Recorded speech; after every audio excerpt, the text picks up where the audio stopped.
Hello everyone, আমি স্নেহা। আমার নতুন একটি ভ্লগে আপনাদের অনেক অনেক স্বাগত। আজকে শনিবার, এই সকাল 8টা মতো বাজে। তো আমি সকালবেলা উঠেই আগে একটুখানি যোগা করে নিচ্ছিলাম আর প্রাণায়াম করে নিচ্ছিলাম। এটা আমি প্রত্যেক দিনই সকালবেলা এখন করার চেষ্টা করি, যেহেতু আমার প্রচণ্ড পিরিয়ড ক্র্যাম্প হয়, ওই সময় প্রচণ্ড কষ্ট হয়, তাই চেষ্টা করি প্রত্যেক দিন একটুখানি যোগা করার। আর এটা করে আমি বেশ রিলিফও পেয়েছি, মানে 1 মাস হয়েছে করছি, বেশ আরাম পেয়েছি কিন্তু এই যোগাটা করে। আর তারপরে আমি একটুখানি আমার স্কিন কেয়ার করে নিচ্ছিলাম, যেহেতু আমার প্রচণ্ড সেনসিটিভ স্কিন, তাই নিজেকে মেনটেন করা একদম মাস্ট। তো আমি ভিটামিন সি সিরামটা টোনারের পর লাগালাম, দেখো বেশ ভালো, কিন্তু সিরামটা একটা মানে আলাদাই গ্লো দেয় স্কিনে। সিরামটা লাগানোর পর একটা গ্লোই ব্যাপার থাকে, বেশ ভালো লাগে দেখতে। আর মোটামুটি আমার স্কিন কেয়ার কমপ্লিট হয়ে গেছে, এবার শুধু সানস্ক্রিনটা লাগাবো, ব্যাস হয়ে যাবে। আজকে টিফিনে আনা হয়েছিল ইডলি, যেহেতু প্রত্যেক দিনই টিফিনে প্রায় ওই রুটি বা পরোটা এরকম কিছু বানানো হয়, তাই জন্য আজকে ভাবলাম আর রুটি পরোটা খাবো না, আজকে ছুটির দিন, একটুখানি ইডলি খাবো। তো সেই জন্যই অনলাইনে অর্ডার করে ইডলি আনিয়েছিলাম। টিফিন খেয়ে আমি চলে এসেছিলাম রান্না করতে। আজকে ভেবেছি একটু আলু পটলের তরকারি আর মাছের তেল ছিল, সেইটাই করব। তো মাছের তেলের জন্য আমি এখানে বেগুনগুলো আগে ভেজে নিচ্ছিলাম, আর আরেক সাইডে কিন্তু পটলটাও বসিয়ে দিয়েছিলাম ভাজতে। এই আলু পটলের তরকারিটা আজকে নিরামিষভাবেই করব, যেহেতু চিংড়ি মাছ ছিল না, তো ভাবলাম একটু নিরামিষভাবেই করে দেখি। তো এখানে দেখো পটলগুলো আমার ভাজা হয়ে গেছে, আর আরেক সাইডে আমার এই বেগুন আর পেঁয়াজ একটু ভেজে নিয়েছিলাম, তো সেটাও ভাজা হয়ে গেছে। এরপর কড়াইতে আলু দিয়ে দিলাম এই পটলের জন্য। তো আলুগুলো বেশ লাল লাল করে ভেজে তুলে নেব। আগে যতবারই পটলের তরকারি রান্না করেছি ওই আমিষভাবে করেছি, চিংড়ি মাছ দিয়ে, পেঁয়াজ রসুন দিয়ে, কিন্তু নিরামিষ এই প্রথমবার করছি। আর যেহেতু নিরামিষ পটলের তরকারি করব, তাই জন্য একটুখানি টমেটো পেস্ট করে নেব। এই টমেটো পেস্ট কিন্তু রান্নায় বেশ একটা অন্যরকম স্বাদ এনে দেয়। চিকেন, মাটন বা যে কোনো নিরামিষ তরকারিতে যদি এই টমেটোর পেস্ট দেওয়া হয়, অন্যরকম কিন্তু একটা খেতে হয়, বেশ ভালোই লাগে। আর এখানে মোটামুটি আমার রান্না কমপ্লিট হয়ে গেছে।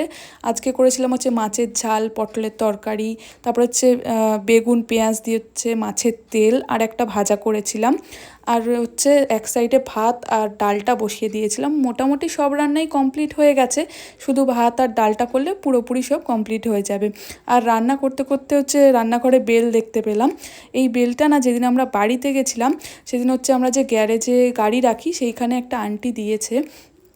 ওদের গাছে কিন্তু একদম প্রচুর বেল হয়, তো আমরা যখন গেছিলাম তখন আর বেশি ছিল না, একটাই বেল ঝুলছিল। তো ওটাই উনি পেরে দিল।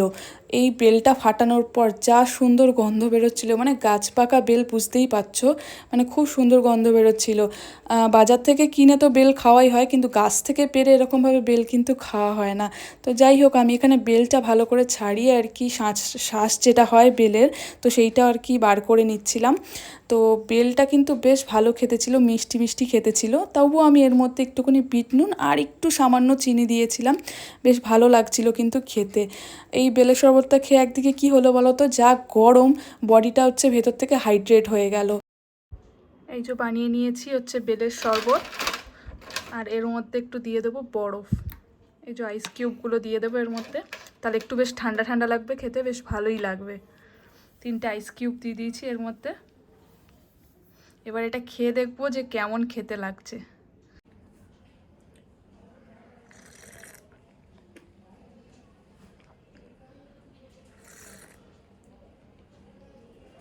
গরমের মধ্যে এই ঠান্ডা ঠান্ডা বেলের শরবত কিন্তু বেশ লাগছে খেতে, এই বরফটা দেওয়ার জন্য আরও বেশি ভালো লাগছে।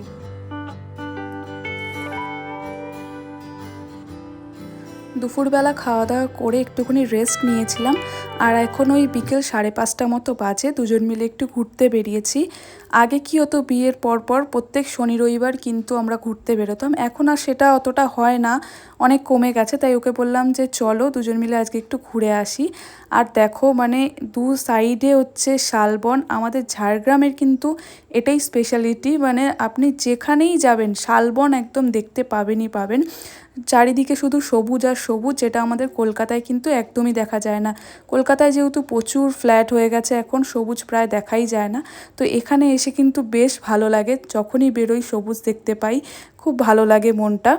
আর তারপর বেরিয়ে চলে গেছিলাম চায়ের দোকানে। এখন প্রচণ্ড গরম, কিন্তু যেহেতু বেরিয়েছি বাইরে, চা খেতেই হবে মাস্ট একদম। যারা হচ্ছে চা লাভার তারা তো জানি বাইরে বেরোলে আর কি চা খেতেই হবে। আর তারপর চলে গেছিলাম হচ্ছে ফুলের দোকানে, হচ্ছে ঠাকুরের ফুল নেওয়ার জন্য। ঠাকুরের ফুল যেহেতু শেষ হয়ে গেছিলো তাই বেরিয়েছি বলে ঠাকুরের ফুলগুলো হচ্ছে নিয়েছিলাম। আর এখানে হচ্ছে আমি গাঁদা ফুল নিয়েছিলাম ঠাকুরের জন্য। আর এখানে মালাগুলো দেখো কি সুন্দর, ঠাকুরের মালাগুলো বিক্রি হচ্ছিল। আর তারপর চলে গেছিলাম হচ্ছে আমাদের এখানে ডট অ্যাজ ইউ লাইকে, যেটা হচ্ছে এখন মোটামুটি সব জায়গায় রয়েছে, আমাদের রাজারহাটেও রয়েছে, তো ঝাড়গ্রামেও একটা ব্রাঞ্চ ওপেন হয়েছে, তো সেইখানেই এসছিলাম আর কি সন্ধ্যের কিছু টিফিনের জন্য। তো এখানে হচ্ছে বিভিন্ন রকমের খাবার রয়েছে, আমরা এখান দিয়ে চিকেন স্যান্ডউইচ, চিকেন বার্গার এই সমস্ত আর কি নিয়েছিলাম, মাফিন নিয়েছিলাম। এই শপের পেস্ট্রিগুলো কিন্তু আমার ভীষণ ভালো লাগে, কারণ প্রত্যেকটা পেস্ট্রি কিন্তু ভীষণ টেস্টি। আর এখানে কিন্তু বেলজিয়াম চকলেটের পেস্ট্রিও পাওয়া যায়, তো অসাধারণ খেতে হয়। তো এখান থেকে হচ্ছে পেস্ট্রি আজকে আর নেওয়া হয়নি, এখান থেকে ওই বার্গার, তারপর হচ্ছে চিকেন স্যান্ডউইচ এগুলোই নেওয়া হয়েছিল। আর দেখো সমস্ত বাজার করে হচ্ছে বাড়ি চলে এসেছি। মাঝখানে একটু ফলের দোকানেও গেছিলাম, আর একটু হচ্ছে দইও নিয়েছিলাম। কালকে যেহেতু ভেবেছি একটু বিরিয়ানি বানাবো, তাই জন্য দই নিয়ে নিয়েছি। আর এই ফলের দোকানে গিয়ে আর ভিডিও করা হয়নি, মনে ছিল না, ভুলে গেছিলাম।